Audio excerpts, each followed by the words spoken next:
విశాఖ నగరంలోని అక్కయ్యపాలెంలో యువ దంపతులు ఆత్మహత్య కలకలం రేపింది. భర్త వాసు ఫ్యాన్ హుక్కు ఉరివేసుకొని చనిపోగా భార్య అనిత మంచం మీద చనిపోయి పడి ఉంది.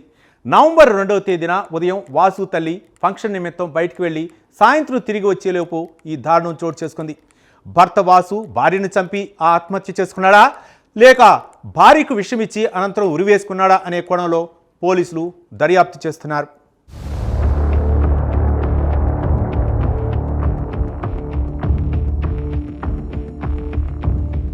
సూరిశెట్టి వాసు భార్య అనిత తల్లితో కలిసి అక్కయ్యపాలెం దాలిరాజు సూపర్ మార్కెట్ సమీపంలో ఉంటున్నాడు. ఏడాది క్రితం వాసుకి అనితతో వివాహమయ్యింది. ప్రస్తుతం అనిత 7వ నెల గర్భిణి.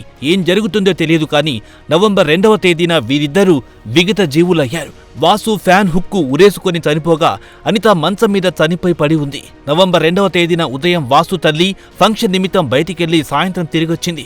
ఇంటి తలుపు ఎంతసేపు కొట్టినా తీయకపోవడంతో అనుమానం వచ్చి కిటికీలోంచి చూసి నిర్ఘాంతపోయింది. తలుపు పగలగొట్టి లోపలికెళ్లి చూడగా ఇద్దరు మరణించి కనిపించడంతో ఆమె స్పృహ తప్పి పడిపోయింది. స్థానికంగా వాసు అనితల ఆత్మహత్య ఘటన కలకలం రేపింది.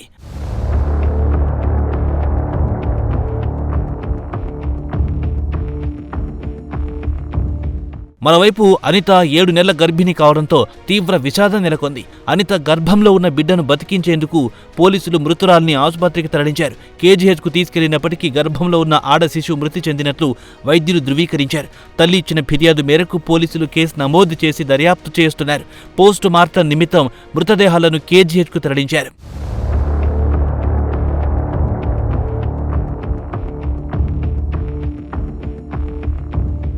వాసు ఉరేసుకొని ఉండగా అనిత కింద పడి ఉండడంతో ముందు భార్యను చంపి అతను ఆత్మహత్య చేసుకున్నాడా లేదా భార్యకు విషమిచ్చి అనంతరం ఉరేసుకున్నాడా అనే కోణంలో పోలీసులు దర్యాప్తు చేస్తున్నారు. పెళ్లి జరిగినప్పటి నుంచి వీరిద్దరూ అన్యోన్యంగా ఉన్నారు. వీరి మధ్య ఎటువంటి విభేదాలు లేవని, ఆనందంగా ఉండేవారని తల్లి, బంధువులు పోలీసులకు తెలియజేశారు.